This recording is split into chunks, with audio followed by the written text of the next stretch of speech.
Welcome back to the Weaving Magic podcast. I am your host, Tara Webb. And I'm your host, Alyssa Lilly. And this is going to be an episode that's going to be lots of giggles. I have my two best friends on the line, and I say line, like air quotes, because it makes me think of like, I'm calling in from Indiana, like on the phone kind of thing. You know, like whenever you like, call in radios. Do people still do that? Do they still call? Hi, Hannah. Welcome, Hannah. Already starting on a tangent strong. Yes, we'll come back to that tangent possibly later. Hannah, how do you weave magic into your daily life? Well, lots of giggles, probably. Oh my goodness. I don't know. Small ways, lots of ways, I guess. I don't know. Give me a more specific question. How do you see it kind of play out through your day? Like, how do you find the magical things in your life? So, something that like I try really hard to do every day because I can get so caught up and overwhelmed and bogged down is just finding small things that are okay. Like there are so many things that go on that are kind of just not okay sometimes that I can't control. And I've had to work really hard to learn to tell myself that, even though I can't control this thing, I can always find something that I can either be happy about or I can control about a situation. And that's just kind of what I've learned to latch on to and, and move on or just keep myself going and not get too involved in like the negative things, negativity and things like that. Yeah. And that's easy to do. Like the latter part, the negativity part. Like, yes. Hannah is I was going to say preschool teacher, but you're not a preschool teacher anymore. I'm not. You teach what grade now? First grade. First grade. Yes. And just a teacher in general, like it's just difficult to manage, like, at least in my opinion, manage other kids and then come home and be a parent to your own kids without just being super fucking annoyed all the time. I mean, and like I love my kids and I still get annoyed. And so I can only imagine doing that. Do you have like a technique that kind of helps you kind of get through or separate it? Yeah, something. I don't know. I struggled with that so long. And the hardest part for me was I did teach preschool for like 9 years. And it was when my children were babies. And so like the biggest thing I've had to make peace about with how I behaved, like coming home and being frustrated and being tired. The biggest thing was being touched out because 4-year-olds just want to be near you. They just want to touch you. They think that you are like the greatest thing ever. And they just want to be where you are. Your kids are not your kids, like at school or at home. So coming home and having my own kids want to crawl in my lap or just show me affection or just need me physically to get up and do something for them was such a huge stressor for me. And I felt horrible about being upset about them wanting to hug me. Like that's awful. Or that sounds awful, but decided kind of I've learned to give myself a little bit of time and like tell them like go give yourself a little bit of time. So like we've learned, and it's easier now that they're older. We'll all just kind of separate for a little bit because now they're both in school. So they're also tired. Like now I get it a little bit more, I think, of just coming home and needing some space. And so they're both really good about going and just playing or just like has homework. And so like I'll sit with them and we'll do that, but it's just try and just kind of be calm for a little bit before we get into the chaos of just being at home in the evening, which is always wild. Yeah, just I would say being touched out has been a pretty common theme. But I will say though that like stepping up into older kids has relieved that so much. And so it's been such a nice like breath of air for me this year. I've needed it so much. So it's been great. I've enjoyed this age group that I'm teaching so much. Yeah, I can't imagine. I feel like I got completely touched out just after having kids and going through the newborn phase. I'm like, I just don't want anybody to touch me for a while. Yeah, like So teaching on top of that, I can't imagine. yes, it's very, very, very difficult. Like I said, when they were smaller, I felt it more because all day long, all I would want to do is come home and hold them or play with them. But then when I got home, like the reality would set in of like my body had went through all day long, what my mind had went through all day long, and so it was a lot more challenging than anybody probably expects it to be. Yeah, yeah, Well, and it's interesting because you say older, and it's so fascinating because that's really only like 2 years older. I And it's know. interesting just the, It makes such a big difference in kids, it though. I feel like does. just even like a few months makes a difference sometimes. Yeah. Like From the the beginning of developmental the year, ages of kids. yes. For even like for me, like, and when I say year, I mean school year. Just my brain is hardwired that way. But from the beginning of the year to the end of the year is amazing. Like I'll look at first day of school pictures of my students and like look at them in May, and it'll make me like teary eyed because they've grown up in a year, and you don't see it because it's happening in front of you, just like our own kids at home. But it's Hmm. pretty amazing. But yeah, the shift from 4 to 5 to 6 to 7 has been noticeable and wonderful actually for me. So it's been a good I'm transition. in the 4 to 5 stage right now. I'll take it. Yeah. Mhm. Yep. That's where I am with my daughter. The show, so she just turned 5. So we're at home. I'm getting out of those stages. Man, yeah, can be rough Yeah, some I days. have my daughter. My daughter is just about to turn 2, and No, my son just turned 4. So yeah, we're going through the yes. toddler phase. It's so different for everybody too. I loved 2. Age 2 is like a blast. 3 is what got us It's with my It's kids. amazing, but like it's so different because my kids are so different. So like my son didn't show a lot of really big emotions, but my daughter does. Oh my goodness. So Mm, many big emotions. We don't know, like we don't want to discourage her from expressing herself, but at the same time it's like I need you to take a breath. yeah, like well, calm down a little bit. Yeah. Let's do some alligator breaths Uh-huh. and work through it. Yes, absolutely. Well, we have the new system that we started of like resetting, where we. It feels so weird when I say this. It's not that we ignore our kids, but we remove like the positive energy away because kids will get attention either negative or positive, Mhm. and so we remove the attention away until they are listening or whatever. And we never want to tell them don't cry. Like they know that. And my son Thomas is even like throwing it in my face sometimes when he's crying and screaming at the same time, like wailing, I guess is the better word, like wailing, just the and I get sent into this sensory overload, and it's difficult because I'm like, I need you to go reset somewhere else, not like sitting into his room for crying, because if you're going to wail, I just need you to like Mhm. basically move your body out of this current space Out of here, because it's difficult for me to like process. And he's like, you said we could cry, mom. I'm like, yeah, you can cry, you definitely can cry. It's just the excessive yelling and wailing with it. I get you want to do that and need to do that, but there are also other people around too. So it's like like teaching them to respect what their body wants, and also respect individuals that still live in the house that you are also disrupting every other person as Boundaries. you're You're teaching as you're boundaries. like Yeah. wailing. And well, in some ways I love my kids. I think they partially do some of it for attention, partially because that's just how their body is. It's like a mixture of it, right? If I wail, I know I'm gonna get mom to say something again, and that's difficult. yeah, it's kind of the idea of just, what we've tried to do too is like we'll send them to the room to calm down, especially if, they're getting, I don't know, like Sam, he has like it's just, works he has to work through some anger sometimes. And so I'm like, okay, but you can go in your room in your space. And the biggest thing I think that we've tried to do that is in particular different than what was done with me is like I try to make sure we go follow through. And we'll either go to their room or we'll bring them back in with us and say like, okay, like if we're calm now.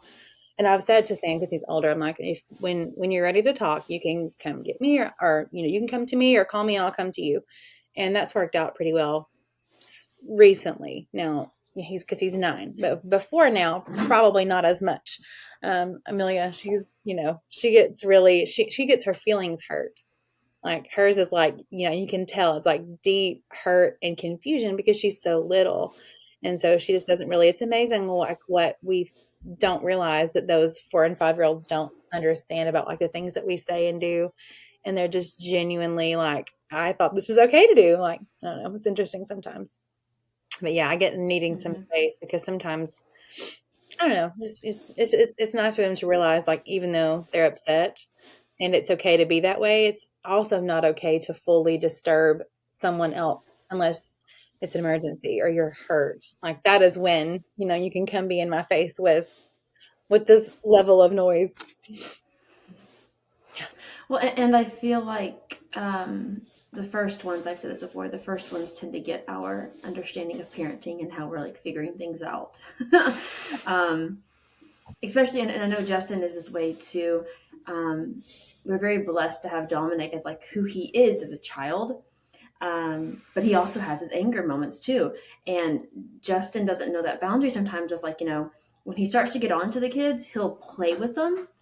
And it's like, okay, well, you did this, well, I'm going to do this, like to show them that he doesn't like it, not in a mean way, like just to show, And then as they're like playing back with him, then he like all of a sudden gets touched out, gets like hurt or whatever. And he's like, stop. And like, gets really frustrated. It escalates. And Dominic there's just this little shift that Justin doesn't notice, that Dominic will go from playing to trying to hurt out of anger while playing. And so there's a moment where I'm like, hey, Justin, you need to step away. He needs to step away. Y'all like need to separate because it's going to just get testosterone just like boiling to the top. And so he's like, Dom, you need to step away. And he's like, I'm fine. And they're like yelling at each other, not out of anger, just because their like emotions are raised. And I'm like, just go. Both go. Both of just you go. Yeah. You both need a reset. Just go. I don't know if Dom and Justin are very like Sam and Jared are very much alike. Their personality traits are so similar. I have to call. I'm like, okay, and we're done. And time. Like everyone go because this room. We have to leave now. Yeah. Yeah. I've watched and this. I think it's because Dom's more like me. Mm-hmm. So because he's like me, I think it annoys Justin because Justin puts up with me, and like in some ways, it's like certain things that annoy. Because I am annoying at times, I am okay with that. I can be totally. And so I think because Dom's just so similar, it's like you are your mother right now, and I don't know how to handle your mother in like a child form as well as a like male testosterone form either. It's just. But I want to come back to what you said because that was very healing for me in the way that you said it, of allowing, and I don't know if that's the right word, or teaching our kids that when they're ready, when we're ready to, hey, Mom, I'm ready to talk. I've calmed down, and our kids do that. You said I do. see Alyssa smiling. I know. Yeah. And so I think that is powerful because I know you see a lot of times where people are like, you get in trouble as a kid and you're like kind of skulking around, like trying to see, is it okay for me to come out? Like that kind of feeling. Yeah. And, as a kid, I just kind of went to my room and played with my toys and read. Like that was my escape almost. I really didn't get in trouble much either. But that was how I dealt with it. And I honestly don't remember if I had that feeling of I could just come to my parents and it was done. I don't think so. I think my parents did come check on me, but it was more of like I had to wait for them, I think. At least that's how I felt, right? That I have to wait until they are ready for me to leave this room. Right. And as a parent, I'm sure they forgot because I forget. Honestly, I'm like, I've calmed down. I'm like, oh yeah, well, I still over there. And there are many times where I'm like, hey, Dom, are you ready to start again? No. Cool. Mm-hmm. You keep doing you. Like that's totally fine. And so the way that you said that, like, reminding them that they can come to us, I think has helped shift my mind around it just because. Yeah. It's something we've tried hard. I feel so bad. Well, and it's just never a good feeling afterwards. Everybody gets upset and then as a parent, you're like, oh my gosh, like, what did I even say? Sometimes, like, we know words leave our mouths and we don't always think about them. But, my husband, like, they never talked through emotions in their home, ever. It was that authoritarian, like, this is what we're doing and this is how it's going to go. And, I love his mom.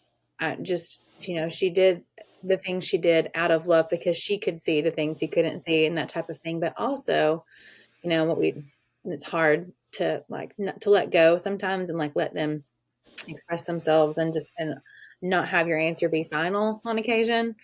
But yeah, something I did the other day too was Sam was in trouble for something. He lied about something. And so he was in like kind of, like more serious trouble. And he was really upset because he knew he was going to get a pretty big consequence. And so he was very, like, emotions are out of control, very angry, crying. And so I did the thing, like, I was like, you go and you come to me when you're ready. And then when he came and sat, I gave him rules. Like, we are not going to yell.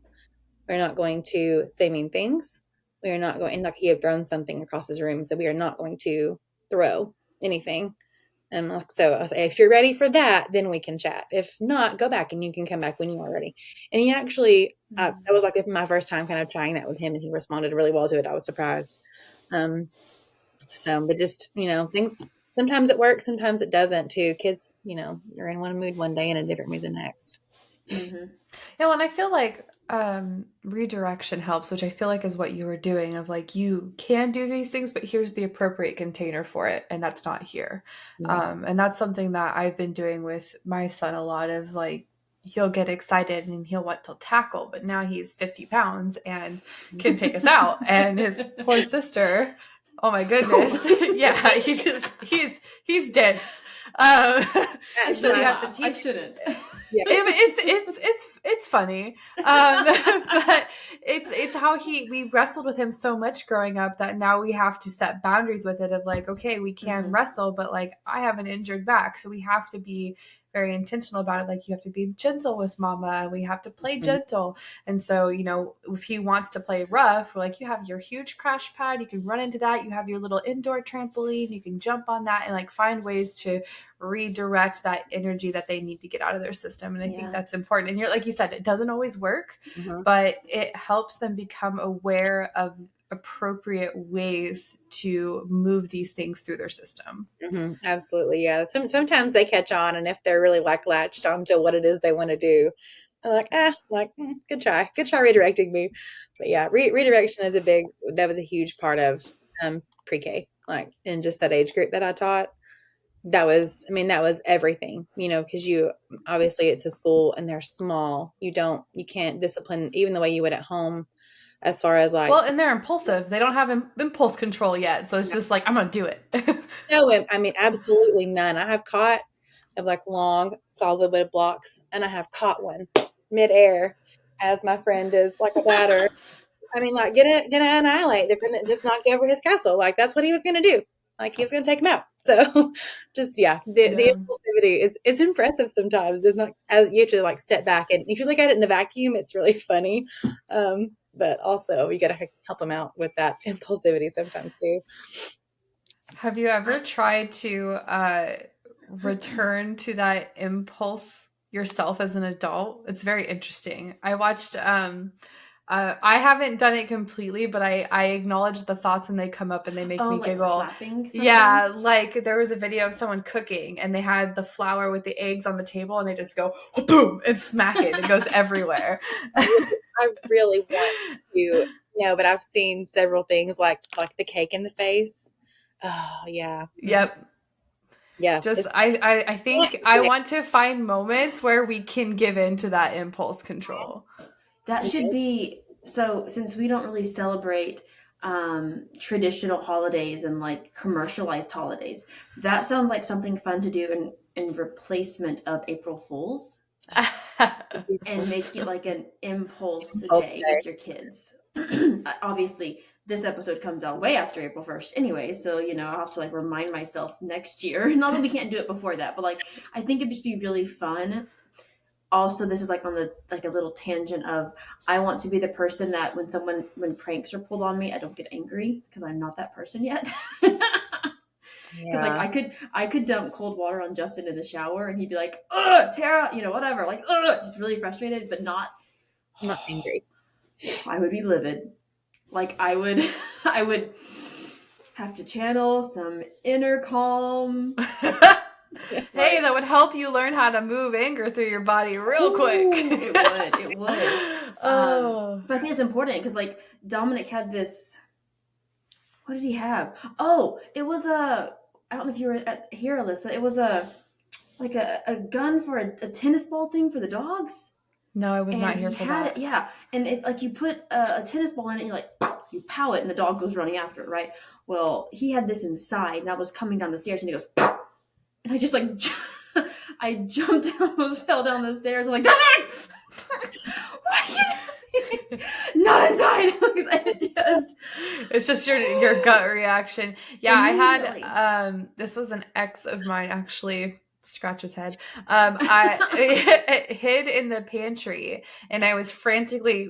His family was coming over, and I was like frantically trying to cook. And I turned to go into the pantry, and I wasn't looking. And then his face was right there, and I punched him because my gut was like, "Oh bam!"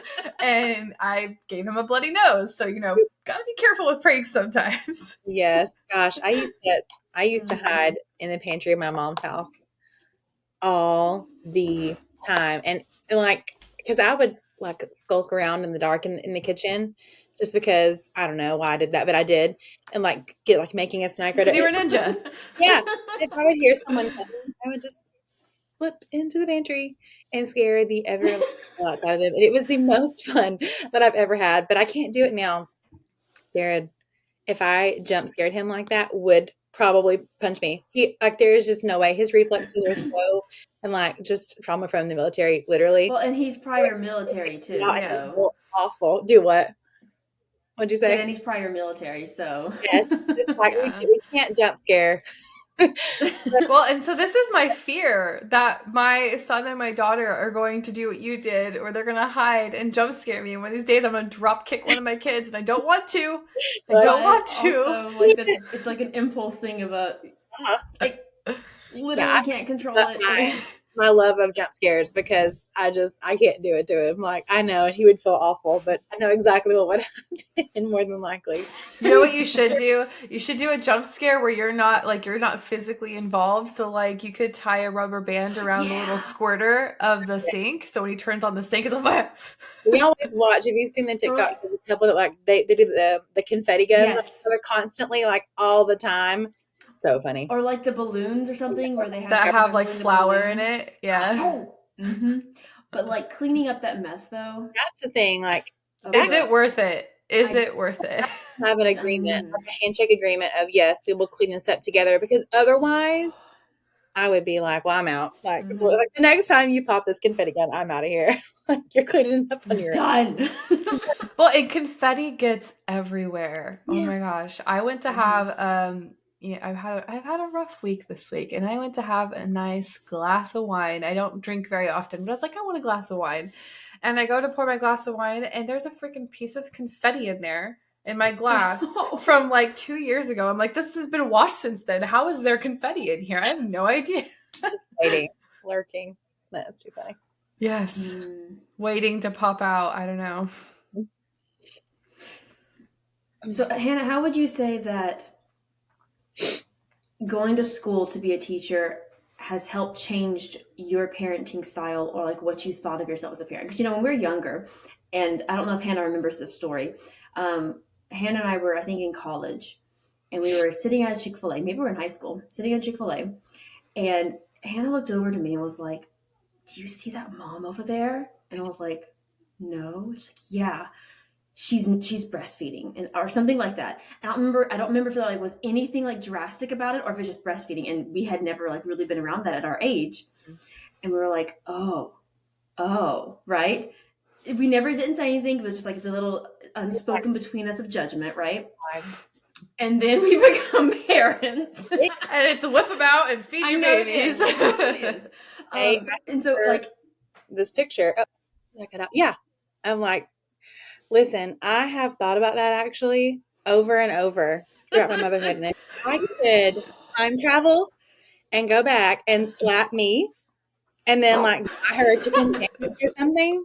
Like that's what I would do. Like, what would you like off the menu for free, ma'am? A lemonade? Yes. Let me go get it for Yes. you. How dare You I? got it. How dare I?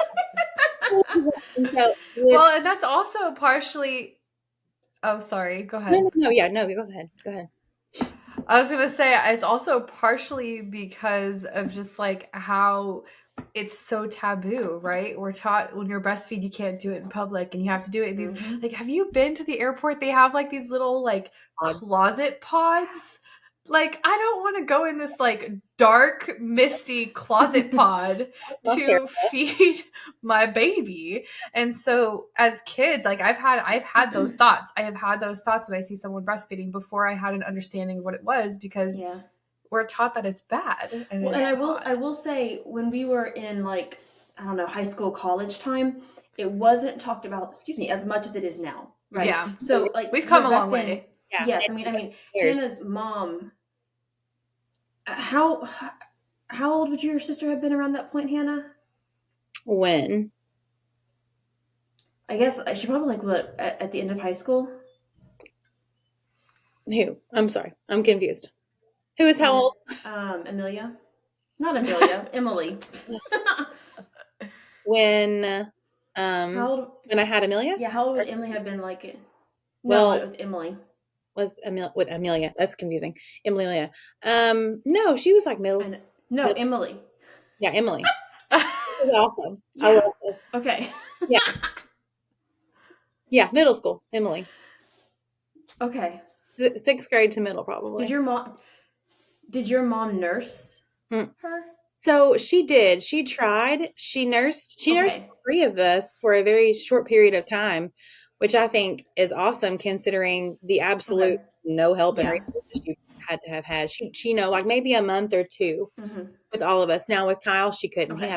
He had a little more of a traumatic birth and just some more difficulty processing both milk and formula. So she had a harder time with him. But yeah, she nursed all 3 of us for some time. And the But reason I ask is because, I wasn't around like babies, and Hannah was more so like around because her siblings are, younger, and just curious of like, if she had even been around nursing as well. But, it definitely wasn't talked about, wasn't, at least maybe in like my naive mind, it wasn't, right? no, yeah, no, I It completely wasn't agree. something my mom just said. Mm-mm. Yeah, it's like, it wasn't like, yeah, they just nurse. Because my mom tried to nurse me and I almost died because I couldn't, my mouth was too small and I could not get the milk out. Mm-hmm. So like those kinds of things, I'm thankful for the awareness now, for the like almost push on it. Yeah, and the push on the like fed is best mentality too. yes, yeah, absolutely. But also just like the knowledge, my mom said to me, because I did my hyperfixation thing and completely like did a deep dive whenever I was pregnant with Sam. I just wanted to know everything. I was like, if I'm gonna, or as much as I could know, Yeah. I was like, if I'm gonna do this, because it was very scary, like thinking, because that's how we're taught to believe, like, it's not a sure thing, like it may not work out. It's doubt from the beginning. So I just Truly. know as much as I could know. And so I went in and just read every blog that I could find, every article that I could get my hands on. And my mom went to my breastfeeding class with me in Dalton at the La Leche League. So, and then she was just like, I wish that, like, and I would just tell her things like about breast milk and about breastfeeding. And she'd be like, oh, I wish that I had known these things. Like, I wish I wish I would have known all of this because there's just so much that they didn't know. And it could have, Yes. and they could have known. It's just the information was not out there for public consumption, and people who did have access to it didn't care to read it, like doctors and things like that. They just did not care to know at all. But yeah, we just come full circle. And it was almost predominantly male field still then. I think it was shifting more to female field, that kind of thing. So they obviously had no thoughts around why they would read it. Like, yeah, cool. We could go on a whole tangent on the AFAB medical care and how it is still lackluster and evolving. well, could. The doctor, that would be multiple episodes. It was a female doctor. She pushed formula on me so hard because he hadn't pooped yet. And I'm like, and he was peeing. I knew it was coming. He was eating like a champ, like, Mhm. but then we saw my favorite pediatrician, a male, and he was like, he's beautiful. He's doing great. He finally pooped. And so he was like, it's like, you're doing fine. Go home. Like, you're great. Good to go. Yeah. It was just so, and it's like, I had that moment of being like, she was like, you need to just do the formula, just take it, even though he was eating. I don't know. It was a eye-opening moment of like who you thought would be a little more like on my side Yeah. and like maybe know more or just would try to know more. It was just not the case at all. Well, the internalized misogyny is real. And so we see that a lot. Truly, we do. And it's just, it's how the medical field is trained or was. I can't speak to how it is today.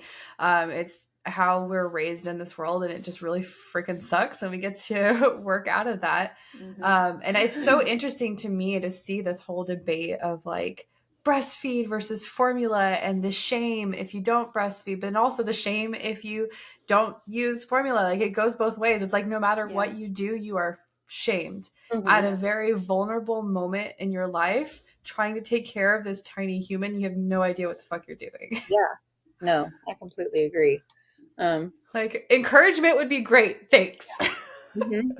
With Sam, it really bothered me. I would get so I powered through it and I did what I wanted to do, but it really like hurt my feelings. My family was in general pretty supportive, even if they didn't always understand why or what I was doing. My husband's family gave me a good bit more pushback. They are well, if we did it, if it was good for us, it's good for you generation. Ugh. And so, yeah, so just having to Well, they also have to have a conversation or just move on was what. Sorry, what? they have 4 boys or 5 boys.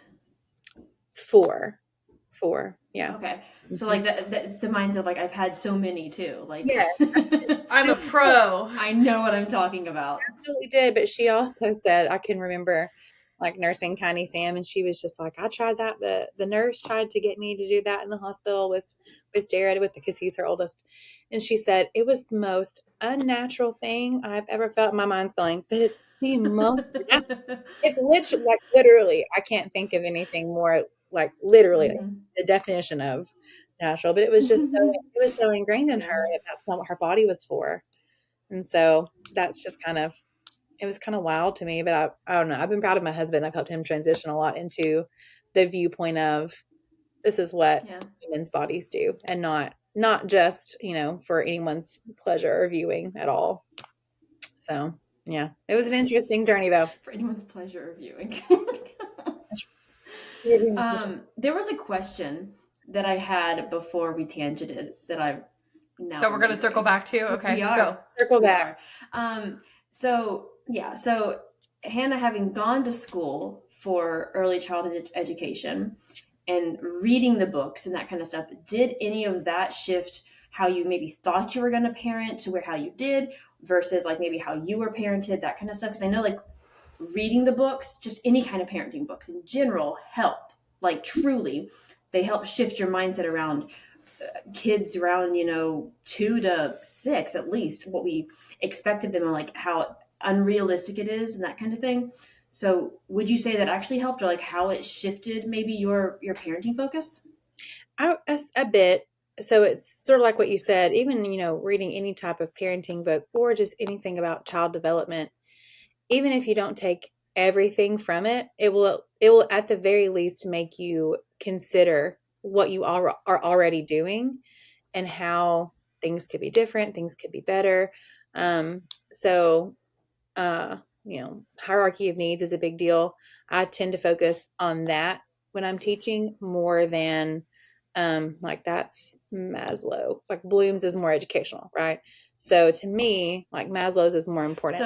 So go over what the hierarchy of needs are, just so everyone knows. Yeah, because I have no idea what that is. Yeah. I could probably pull it up. I'm just gonna give you a brief rundown because I can't remember. There's like it's a pyramid, with your baseline going up, and so basically you have at the bottom you have just like physical security, food, shelter, water, and then you move up to like affection. Hang on, I'm gonna Google it really quick because I don't want to say it wrong. I have it right here. Did you? No, I just pulled it up for you. So the bottom is psychological. Is that what it is? Physiological. Hang on. There's a, but it's basic Yeah, needs. physiological So to do. physical survival. Safety. Mm-hmm. Knowing that the space I'm in is safe. Like, okay, like here's my body. I have the food and I have the water and I have, the house. And now it's a safe house. So it's somewhere that, not dangerous people are not going to be. And then, you know, then you get into I belong in this safe house, belonging in love, and then esteem, how I feel about myself and others, like learning to esteem yourself and other people. And then after all of those things, you move into cognitive. How do I fit? Am I learning? What am I learning about? And then it gets into aesthetic, self-actualization, and then like transcendence. Like, so, the idea is as you move up the hierarchy, you become self-actualized, sort of. Okay. So like, and there is a Bloom's taxonomy for the educational side of education, if you will. But this is the one that I tend to focus more on at school and here too. I know that if kids are hungry and they're tired, they can't listen to me. They can't. They won't. And I could never expect them to.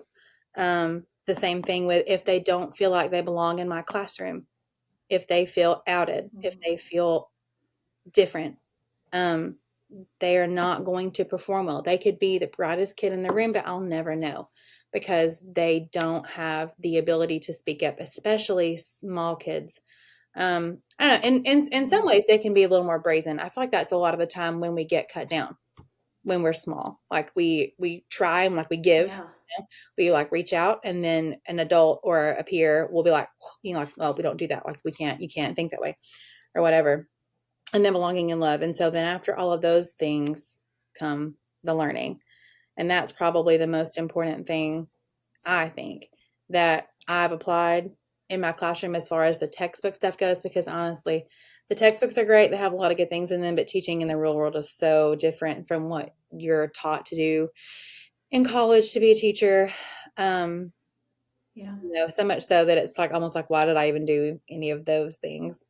And then also the training that I've had on trauma in the classroom as well. Like that kind of branches into that, and like how we as teachers kids are not the same anymore. They're different. They're different than we were, and they're way different than our parents were, to the level of things that they're exposed to.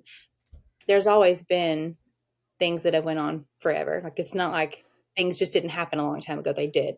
But I feel, especially it just depends on the area that you live in. We have a lot of poverty where I live. Our poverty rate is extremely high.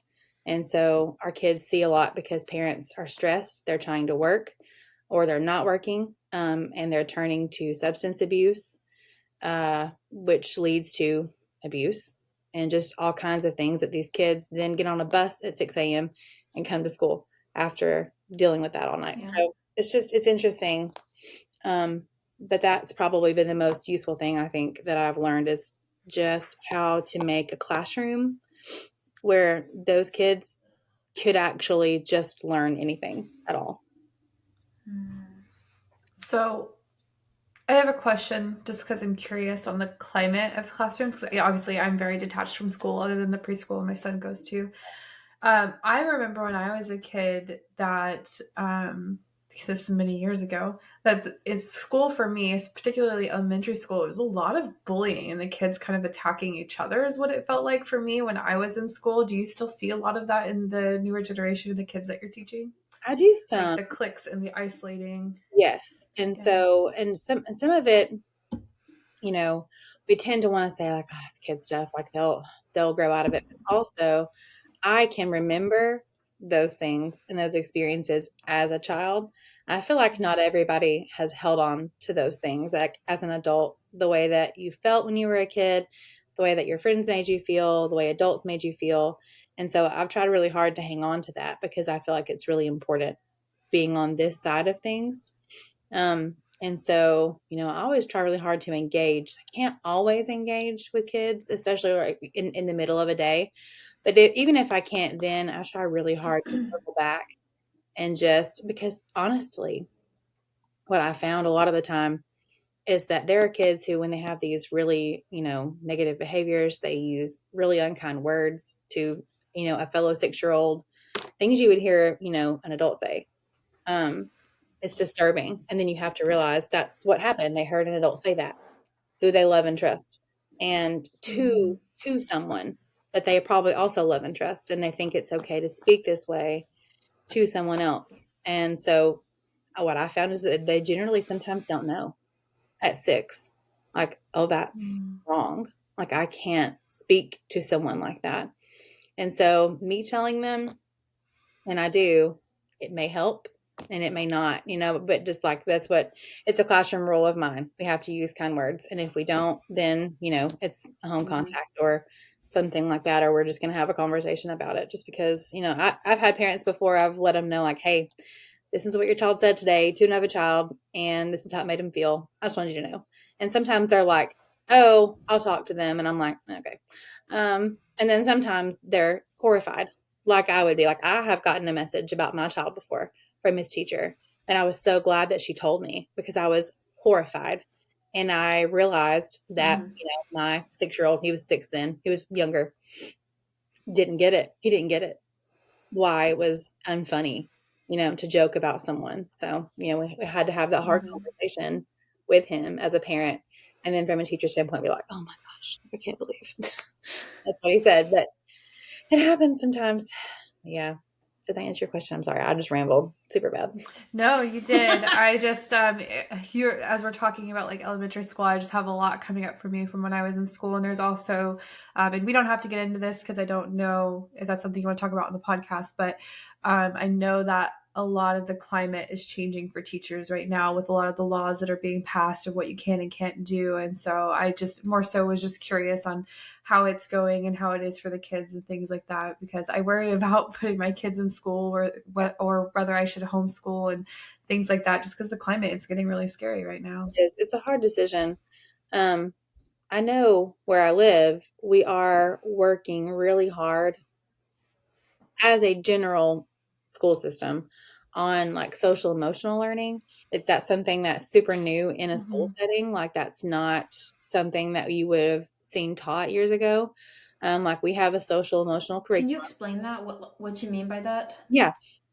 So just how we deal socially, with it's like literally learning how to just be around people and broken down into small bites. So, unfortunately, we're seeing more and more kids come to school without any type of social ability at all, in the sense of just literally existing in a space with someone else and having to deal with, people are annoying sometimes. People do things that annoy you. People do things you don't like. People do things you don't understand. And so how do you have 23 kids in a room who don't Who understand, don't know how to coexist. who don't know how to coexist? And so not only are we teaching them reading and writing and math, it's also just how to be with each other because they're not getting that at home. And, and some kids are. Some kids are coming to school, they're perfectly fine, they're ready to roll, and then they're like looking sideways at their friends who are, who can't handle it. They don't know what to do. And it's not because they're bad or anything like that. They genuinely do not have the skills that it takes to sit and give each other personal space, learning to use manners, saying please and thank you, just simply being kind. There's so many things that it's broken down into. My question is, do you think that has not because of, but you've noticed a shift since the whole COVID thing after that? Oh, Or yeah. do you think it was before that? Now, I will say that I have seen a decline in general in student behavior since I started teaching. So like I've been in education for 10 years now. That's a long time. So when I started, I can remember the classes that I had then and the way that they behaved. And even at 4 and 5, they were babies. And I also remember the parent responses we would get if someone had a hard day. They hit someone, they bit someone, they dumped out all the toys in a center and refused to clean, things like that. The parent response would be, "Oh my goodness, we'll handle this. Thank you for letting us know." Now, sometimes it's silence. Sometimes it's, like, "You tell them I said." I'm like, "No, I will not tell them what you said. You can tell them." I will not be your middleman. I will not. No. So it's just, but I will say though, specifically since COVID, these kids, the kids I taught, the kids I'm teaching now were 3, 4 during COVID. So I think so preschool, pre-K age. The kids I taught last year in pre-K were babies during COVID, toddler babies. So the lack of social skills that I dealt with last year, this year is not so bad, but they've also had a year of school since they've come to me. It was an astronomical shift. I just could not believe the amount of behavior that I had in my room last year. It was off the chart, and parents just being like, "I don't know," like just genuinely not knowing what to do. And that's also an issue that everyone deals with. Truthfully, it's not specific to any one person at all. We all have that struggle moment, but just maybe it's more of just not being as willing to try anything that I'm seeing too.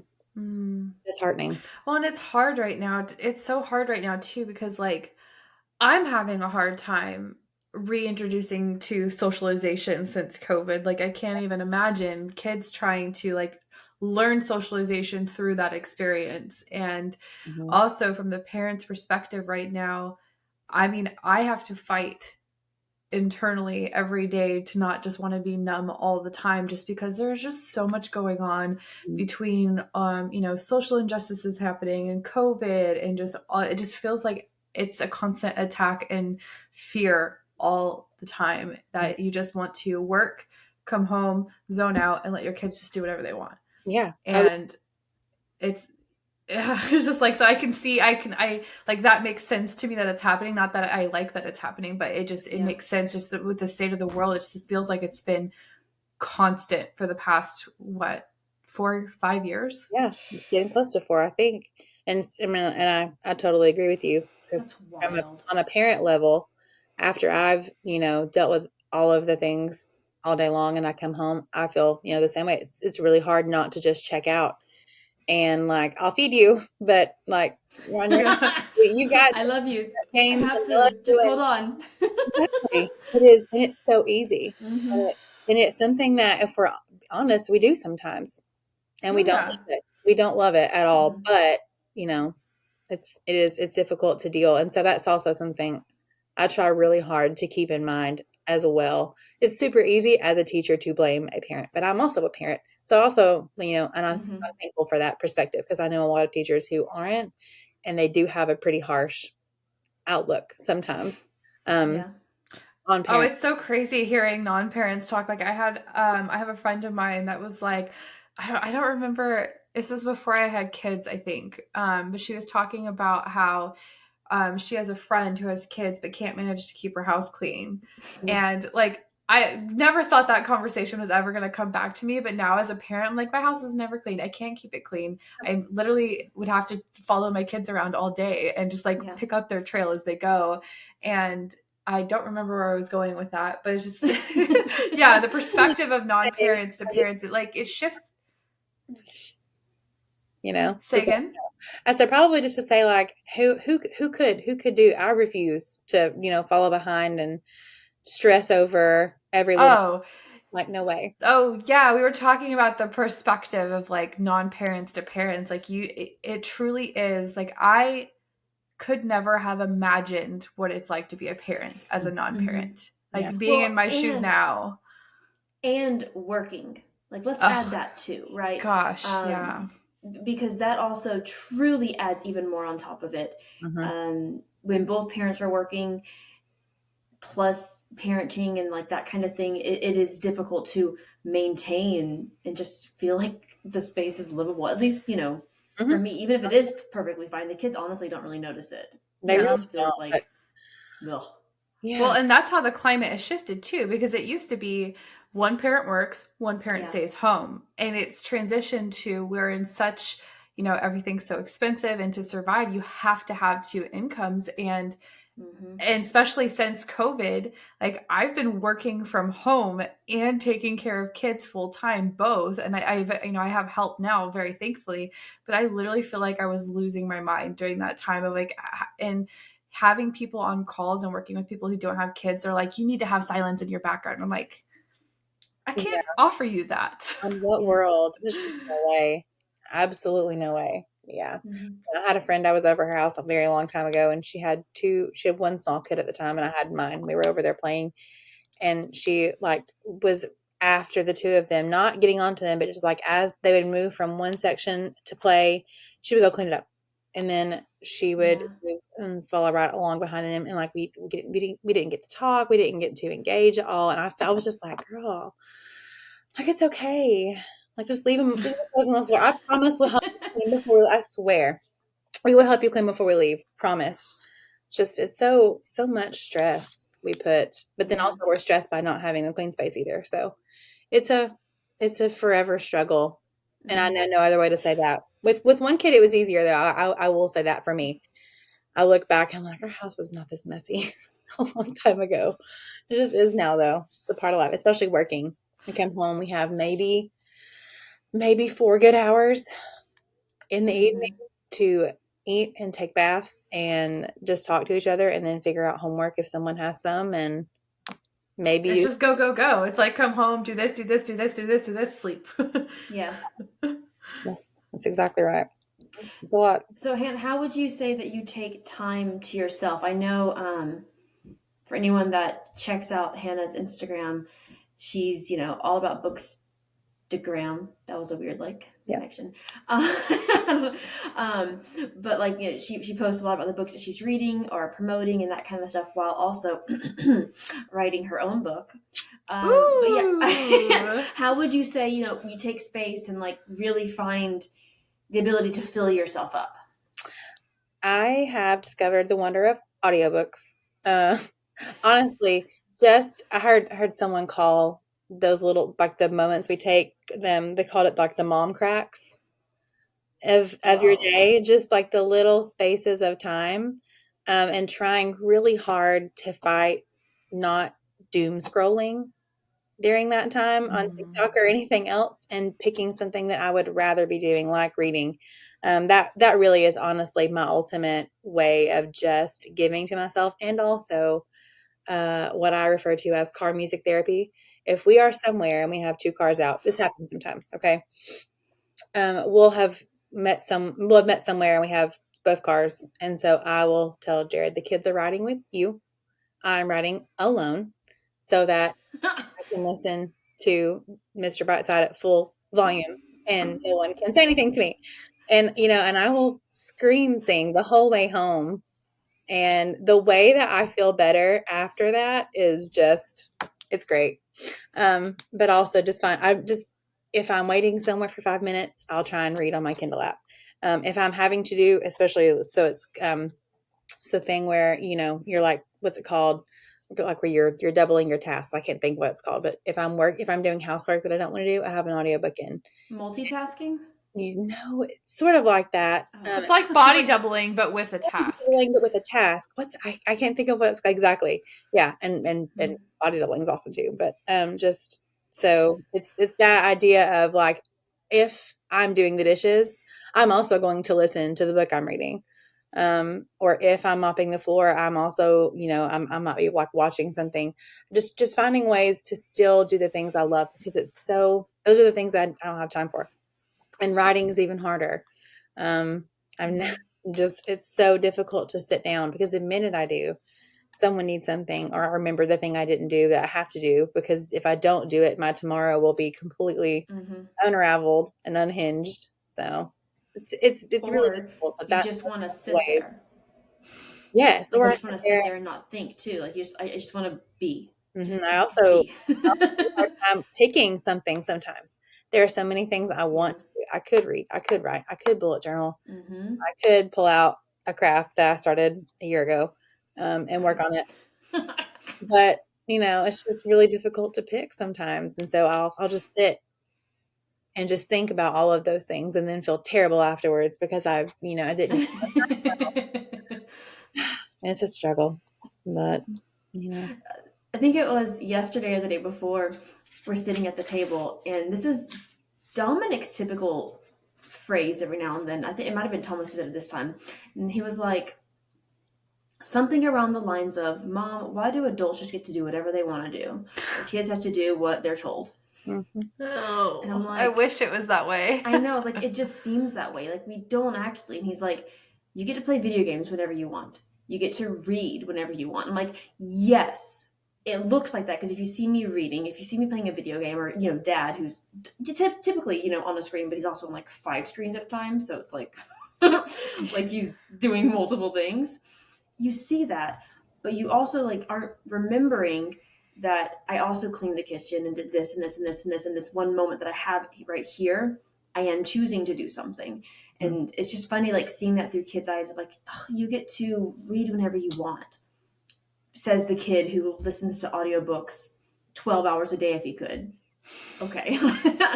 um, yeah, no, it's just interesting seeing like a kid's perspective of an adult. I sometimes forget it. Mhm. Yeah. I remember wanting nothing more than to be an adult. Mhm. And now, I will say, both of my kids, the two oldest, I don't know about, I definitely, Ori being youngest definitely hasn't said anything about this, but Lai, Be impressed. I know, right? Lai, I don't know what Lai says about this, but Thomas and Dominic, who are 9 and 7, I think Thomas is 7. I don't want to grow up. I want to stay a kid. And I remember always wanting to grow up. Mhm. And I don't know where that shift is, if it's because kids now feel, not all kids, but if, a lot of kids now feel like they can just be themselves and they are enjoying that ability to just be that, right?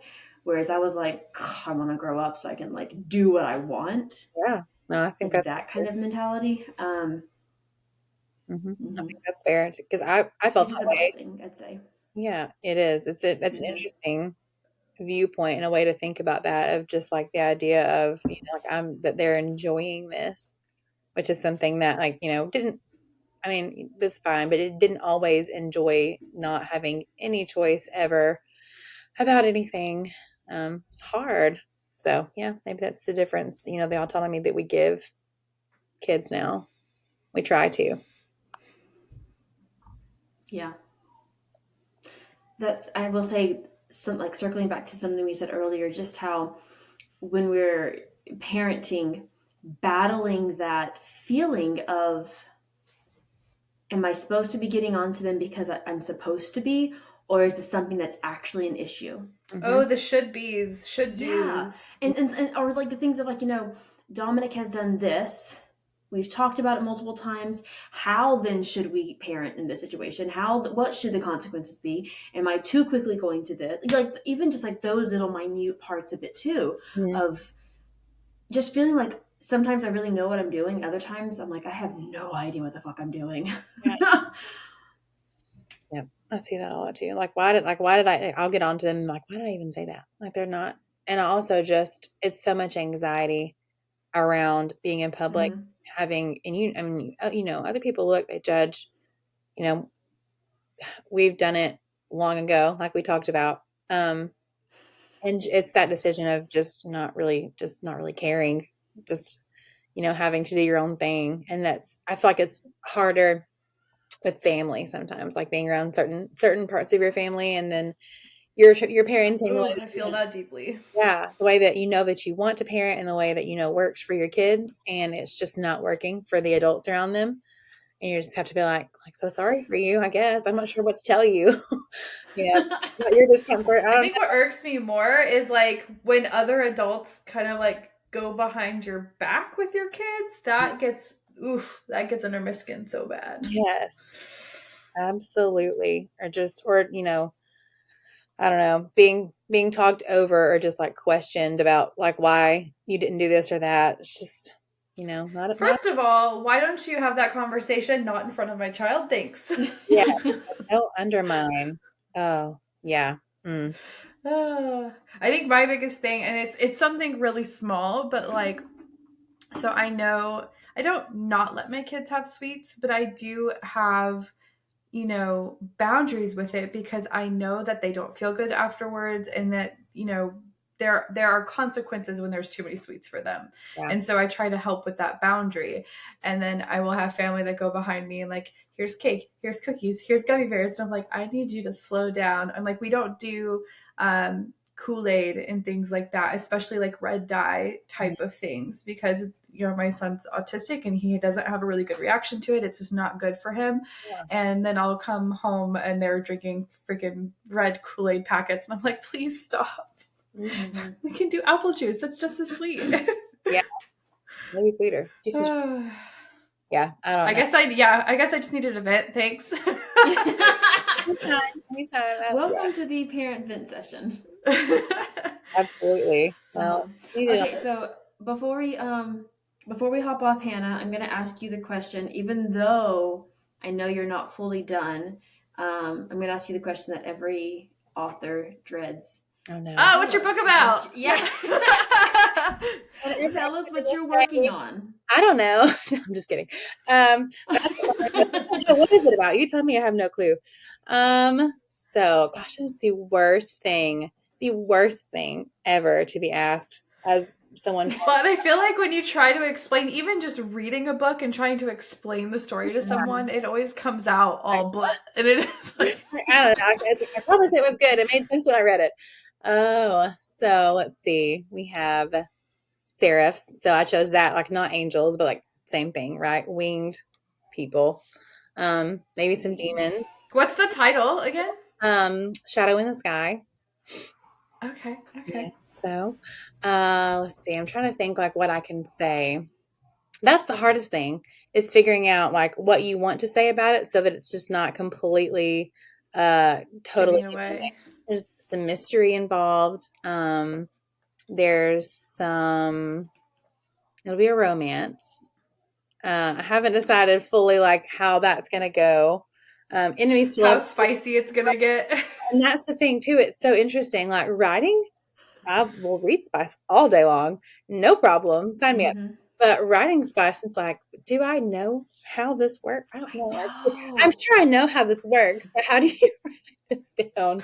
Like, how comfortable do I feel typing out each of these things? I don't know. And so, like, well, and how do you write it in a way that your audience can feel and envision it too? Because I feel like sometimes I read spicy scenes and I'm like, that doesn't make sense. What's happening there? I mean, even then, sometimes it's too much, and I'm like, I just want the story now, because this is like too detailed. You've left nothing for my imagination. Yep. So little spice, some romance, hidden identity. I'm not going to say what kind, because that will kind of give it away, I think, a bit. Let's see. So is it like dark mystery kind of? Sort of, yes. It's leaned more that way as I've outlined and started just writing and thinking about. So there's definitely, sort of like something that the main character is trying to figure out, and she kind of can't quite put her finger on it until it's extremely obvious. So, but it follows. Sounds like you trying to describe the book. I can't figure out what to say, but I can't figure it out, and then one day I'll be able to tell you. I don't know. It's so difficult to describe. I feel like all authors need to have like the back of the book just written out, and you just read that every time somebody asks you a question. I have my thing here. I wrote it down. I just don't know if it's any good or not. It's okay. Here you go. This is what I'll tell you. All right. There's here. I've latched on. It's Floating Kingdom. Okay. So imagine like floating island, but you can't see it. It's like kind of hidden by a cloud bank. All right. And so that's where the seraphs live, and mortals serve below. They like farm. They just generally just exist there. They're allowed to be there in exchange for the protection of the seraphs, right? And so every year there's a lottery, and some go up to serve, and they like serve in the capacity of like the infirmary, like a storehouse and a library. So Tara, you can guess where she goes. That like, so the main character gets selected, she goes up, and chaos ensues. Drama unfolds. So that's kind of Drama unfolds. That's such a great way to describe that. Yes.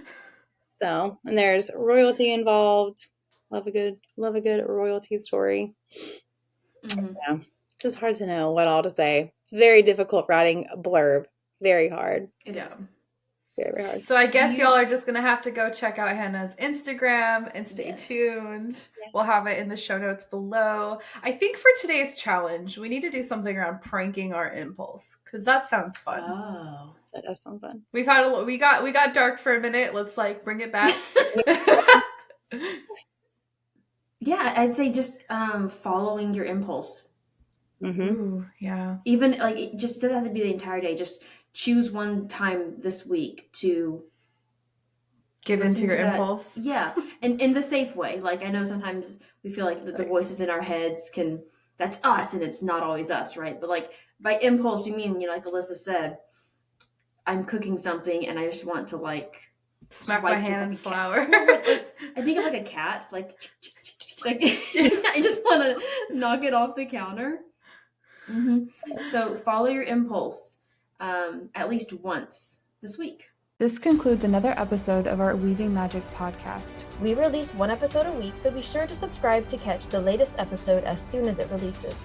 You can find us on Instagram at Weaving Magick Podcast. That's Weaving Magick, Magick Podcast. We would also love it if you could leave us a review. If you do, make sure to email us your review so we can send you a thank you gift. Thank you so much for joining us, and don't forget to find a way to weave magic into your daily life.